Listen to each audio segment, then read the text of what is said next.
Good morning po sa bawat isa sa inyo. Salamat po sa inyong pakikiisa sa mga devotions po natin everyday.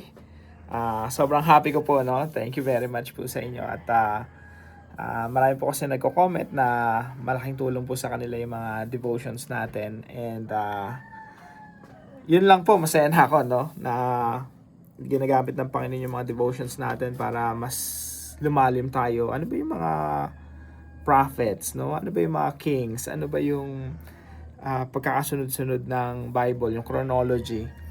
So, yun naman yung isa sa mga goals natin, yung Bible literacy. At matuto talaga tayo sa Bible. So, ayan po. Salamat sa Panginoon sa araw-araw na kalakasan. Salamat sa Panginoon sa bawat isa sa inyo na nakaka-encourage, no? So, thank you po sa inyong mga comments. So, yung devotion po natin ngayon ay ipopost ko po na mga 5:20 or 5:30. So, medyo may konting problem lang, no? Pero, ayan, partly kasi ang dami kong pinuntahan recently at sobrang busy.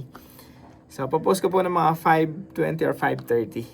So, magkita-kita po ulit tayo mamaya, no? And salamat sa Panginoon.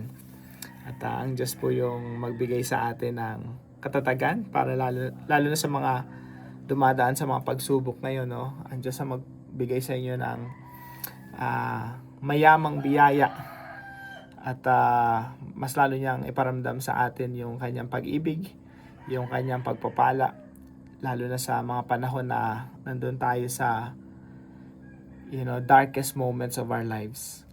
So, ang Diyos po ang mag-comfort sa inyo. Ang Diyos po ang magparamdam sa inyo ng kanyang presensya.